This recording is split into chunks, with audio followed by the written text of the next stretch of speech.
So next application we're going to show you here is building a retaining wall. And obviously we have it mocked up here in our yard, but just to show you the efficiencies of some of the equipment, some of the tools that we use that can help take you from pallet to pavement real fast, real efficient. Strike it off.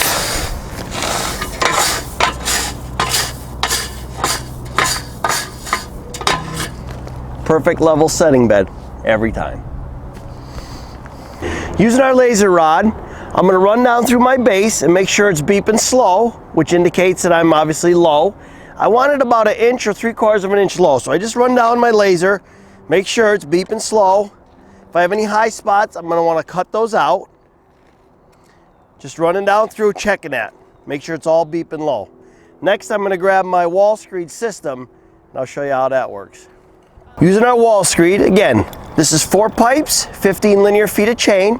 This is going to allow me, as many screed rails, to set my base to exact height for my retaining wall. So I'll start with my first one. Generally, I'll keep my chain to the back. The chain automatically is going to keep me 5 feet apart, so that my 6-foot screeder will fit in between.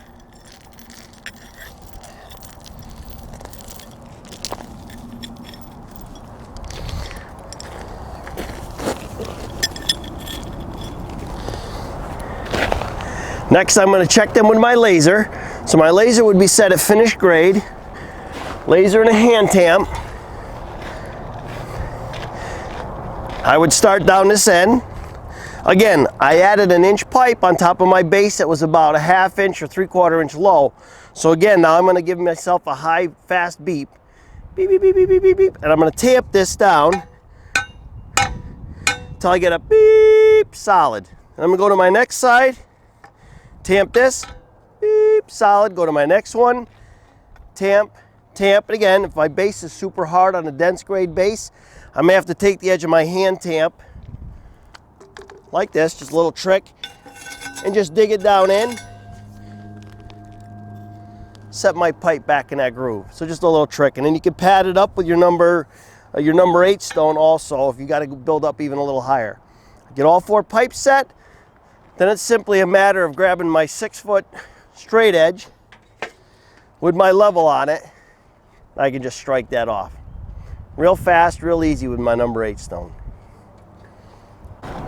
So next I'm going to use a 3/8 chip stone. So again, your number 8, number 9, a crushed chipped wash stone, super easy.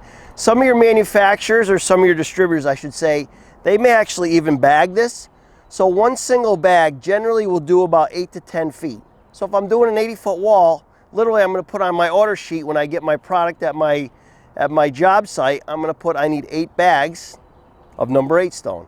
So it makes it really simple. Then it's just a matter of slitting the bag and just dropping it down in there. But then I'm just going to take the number 8s. I'd make a windrow.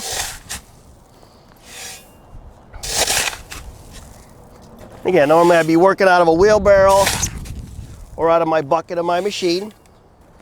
I'm going to build this all up. I usually would leave a windrow plenty high. It's just for demo purposes. I think most of you can grasp the concept being on a job site.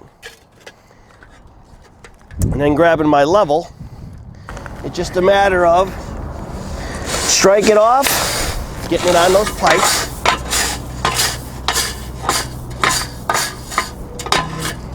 Perfect level setting bed every time.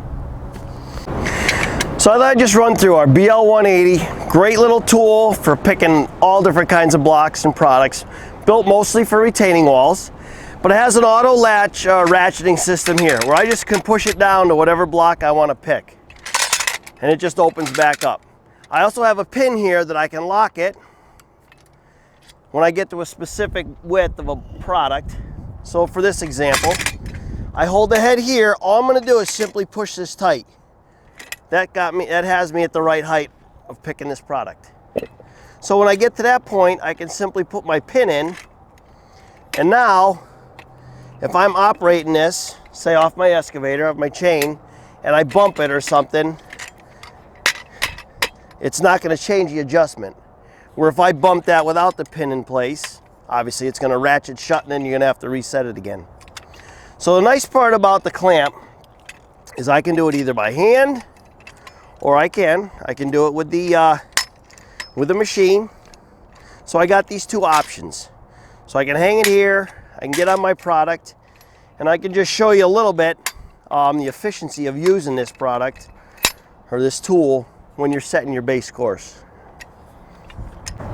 So using my straight edge as a nice straight line. Again, on a job like this, normally I'd take a chalk line because it's much faster and quicker. You don't have to worry about tripping on it or banging it. But then grabbing using my knees, obviously for picking, I can get it up in the air. Then I'm not using my back for everything. And with this here, I'm simply going to set it along the back, nice and tight. I got a lot of control because I'm using my knees. I'm not using my back. Just a matter of setting it down, letting loose, and then grab it again. Now I'll show you how to use it with a machine.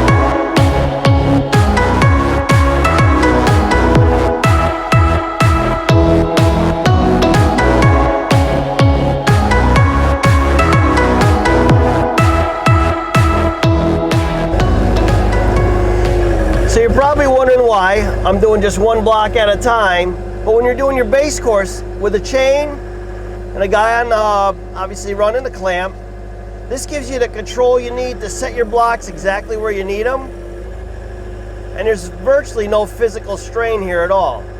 So the gentleman that's running the clamp, he's just easily and gently setting these products down exactly where they need to be. So once we do the base course, again, then we can switch over to running our equipment. So with a little bit of practice, you can get the clamp. Again, this takes a little bit of practice, but you get that tooth there on the back. Get it so it just catches. And then as you pick up and as you extend out, you can get it right on there.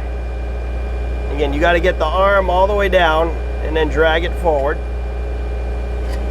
So it's a little bit of a challenge. Sometimes it's easier if you keep the bucket on because you can use your uncurl to get it out there a little quicker. A little tricky stepping on that level then, and then that makes it so it doesn't move.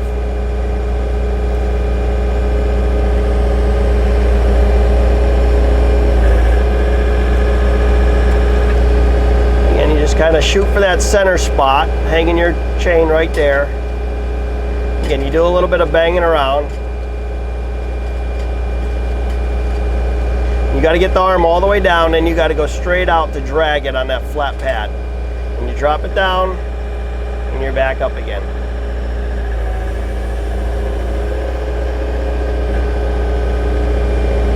So just a little bit of a knack to try to figure that out. And if you can get it from this point and get it not swinging too much, that definitely is a help.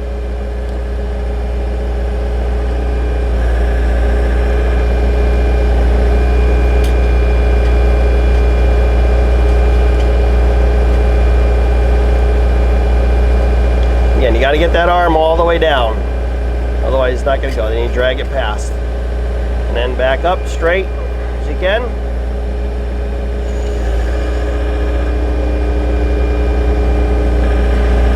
So again, in a recession that we're headed towards here, unfortunately, and hopefully it's not what we're thinking it's going to be. I'm hoping after this is all over, we're going to see a lot of good things happen, and I think a lot of good has happened.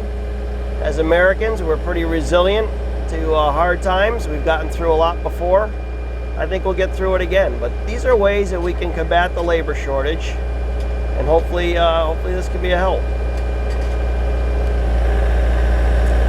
I know this winter at a lot of the shows I talked about a lot of forward thinking, preparing for a downturn.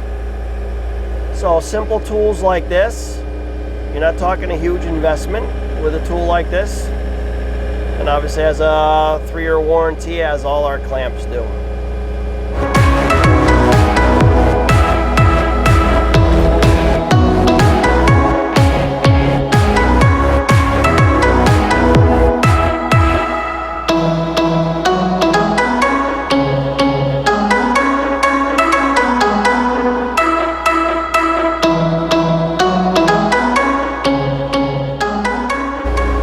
So retaining wall situation, switch to our 450 now. And Kent's just going to set it up.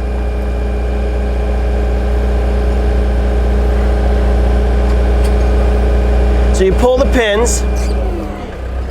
You want to always be picking from the center.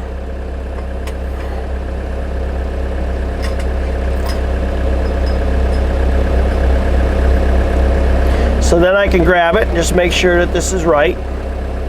So that looks about right. You want it to hang fairly level when you're setting your products. And again, with the Versalock from CST, we're able to simply grab all three just the way they come on a pallet, as you can see there. It makes it really sweet. And it's just a matter of your two rough faces out towards the front of your wall. I'm going to go half bond. And I'm going to actually set it a few inches away because you got to spin the middle one. I'm going to set it down softly. I can pick it up slowly. It's going to pick me right up off my product. So again, with our 450, I have an option. Either have a guy at the pallet, or again, with it hanging on a little bit of an angle, I can actually get it. And again, it takes a little bit of practice getting the unit to get just right on here. And again, it's easier with a full pallet, because then I can get it right tight to that part. You get it over at center, and you can drop it right on. So again, if you want to have a guy at the pallet, great, but a little bit of practice, you can do it on your own. And that's really the beauty of that auto latch. It makes it super sweet to be able to get the products from, again, and the struggle in our industry is pallet to pavement. Notice we set it about 6 inches away. That's going to allow Kent to then slide it and then be able to spin the middle one, because they'll need just a little bit of room to do that.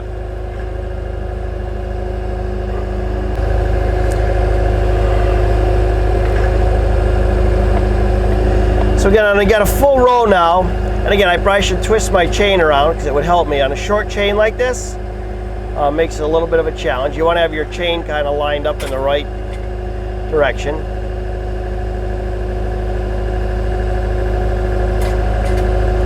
Again, that quick pick, so I'm going to throw that cam back. I can grab all three again. You can see I'm a little kitty corner on that. So for the installer, again, a lot of times they can't keep up with just alignment and straightening. But that gentleman at the wall, or female, doesn't matter obviously, it gives them the opportunity to straighten the wall. They have no physical strain at all.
So keep in mind, it's another great tool for setting step treads from side to side. And again, this is great for your 3-4 footers. Get a little tighter here. My blind spot there, but yeah, setting step treads, awesome tool.